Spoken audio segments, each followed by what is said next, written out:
Hey everyone, welcome back to Krat's Couch. This is my 45-second boss guide for Sunwell, because 30 seconds just didn't cut it, and honestly some of these take 60 seconds. Skip ahead in the video if you want to dive right into the bosses, which are all time-stamped in the description. But first, why am I making a 45-second Sunwell boss guide when Sunwell is so challenging and surely requires more than 45 seconds of explanation for each boss? Well, there are two main reasons. One of which being that I look at a boss guide like this as a good refresher or overview for anyone who has already read about the bosses in depth or watched other more lengthy boss guides out there on YouTube, which I highly recommend doing. After watching an hour's worth of boss guides on YouTube, that can be a lot of information to retain without having seen any of the bosses. And it can be difficult to remember everything when you actually get to the boss during raid. This guide is there to help with that memory recall so that you can quick pull it up before the raid or even right before the boss, get the refresher you need, and then be ready to do the encounter.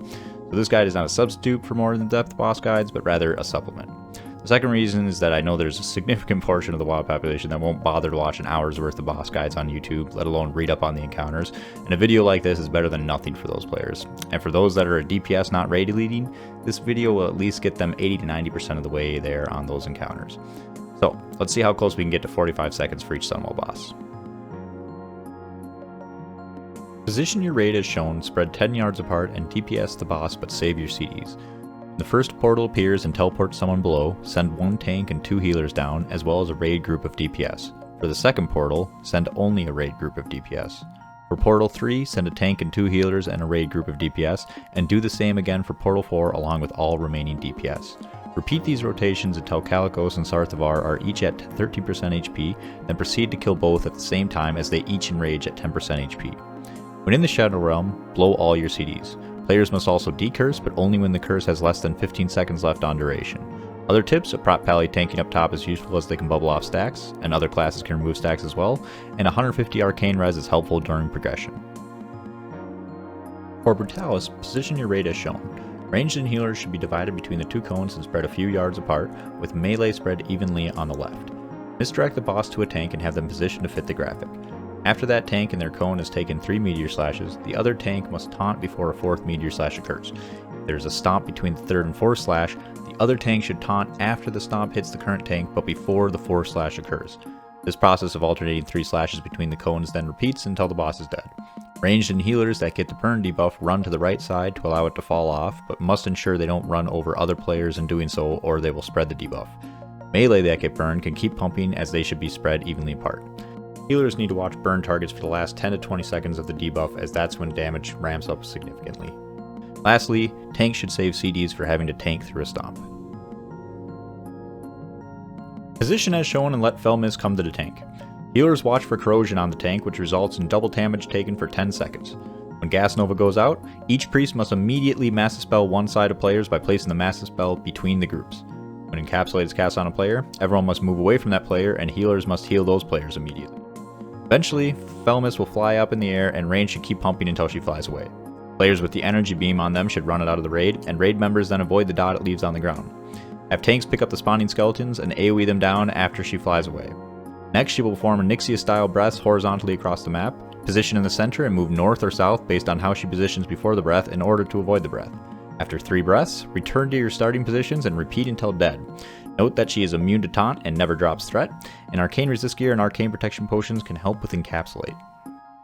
Also, please like and subscribe if you like the content, it really helps me out. Drop me a follow at twitch.tv/Kalecgos to catch me live, and join my Discord to ask questions or discuss recent content. You can find the link in the description. Have a Warlock without nether protection initiate the pull on Alethis, and this Warlock will Searing Pain Alethis to range tanker by moving each time Blaze is cast. Have the tanks pick up Sacrilege immediately after the Warlock pulls, and have all DPS on Sacrilege with ranged and healers staying up top on the balcony. Roll everything to kill Sacrilege, but ensure your 2 tanks on Sacrilege stay top 2 threats so that when the tank is stunned through Confounding Blow, Sacrilege switches to the off tank. Tanks should reset Dark's touch stacks when they get 5 or more, paying attention to when they have Dark Strike on them. Enhanced Shaman should purge Pyrogenics buff on Alethis when it appears. Biggest thing, Alethis will periodically cast Conflagration on high threat target, and this player must run out when the cast starts and get far out from the group. PvP Trinket can take off the Conflagration debuff after being hit, and Engineers can use Gnomish Cloaking Device before Conflag is cast to avoid it being cast entirely. After Sacrilege dies, stagger dropping down and have everyone but the Warlock tank stack behind Alethis. DPS Alethis down and have the Warlock tank reset flame stacks when Alethis casts Shadow Nova on the raid. At the start, lust the melee groups with healer group lust, but save the rest for phase 2. Have a tank on each side of Muru pick up the Shadow Sword adds as they come in, with a mage and enhanced shaman assigned to each side to interrupt the Fury Mage's fireball and to purge/spell steal its Spell Fury debuff. Tanks should drag these mobs onto Muru, and everyone should AoE and cleave Muru and the adds down. Melee should run out when the darkness occurs, and have your Shadow Priest cast a massive spell on top of Muru when the 8 Dark Fiends spawn inside the darkness. Have your Prop Pally pick up Void Sentinels as they spawn, and range should always prioritize DPSing the Void Sentinel. When it dies, have ranged AoE down the adds that spawn. The Prop Pally should alternate Holy Wrath and Explosive CDs to pick up the adds, and Mages should help with Frost Novas. Warlocks should each enslave one of these spawns as they do incredible DPS. Keep repeating cycles of killing Shadow Sword adds and Void Sentinels until Muru is at 75k HP. Wait until there is only a single Void Sentinel up to push Muru to phase 2, and as the transition occurs, have everyone kill the Void Sentinel and spawns. Then, have range spread out across the room and melee spread along the backside of Entropius, with Entropius facing towards the raid. Blow everything you have and have everyone watch for Void Zones beneath their feet, have a priest dispel Dark Fiends that spawn from the Void Zones, and avoid black holes that will spawn and move around the room. DPS down the adds and drag them as portal spawn to avoid imp explosion. Next, spread out in position as you see here. Range should always prioritize killing shield orbs anytime they are in range. If melee receive Fire Bloom, they should shift to the side, while ranged with Fire Bloom should stay 10 yards away from others. When adds spawn, they will mimic a character class, and a prop paladin should pick them up and bring them to KJ for cleave and seed damage. During this time, watch out and avoid shadow spikes that KJ will send out. As the first dragon orb is spawning, stack up on the tank and have your designated dragon person, preferably your off tank, pick up the orb and blink over to the stack and cast both breaths on the raid. Spread back out until KJ casts darkness, then restack and have the dragon breath and shield the raid, and then spread back out again. If you have Fire Bloom, wait to stack for darkness until the shield is cast on the raid. Between casts of darkness, the dragon player should move to the melee stacks and breath them for buffs. At 55%, another dragon orb will activate, as well as a repeat of the previous phase, but now you must also avoid falling meteors. Push to 25% for the final phase, and again, repeat. Essentially for each phase, stack for breaths upon first dragon orb activation, and also stack for darkness. In the final phase, have your off tank and pally tank be assigned to dragon orbs and have them coordinate alternating their CDs, and have them both buff the raid between darkness casts.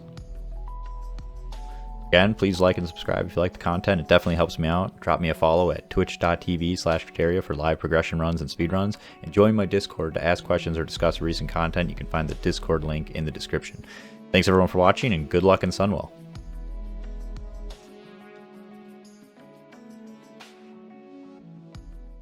Oh, it's because I got switch groups. I don't still not. Oh no! Oh my god! Oh my god! Human form. Stop's coming. 2, 1, It's on D-Tank. The fuck just happened, dude?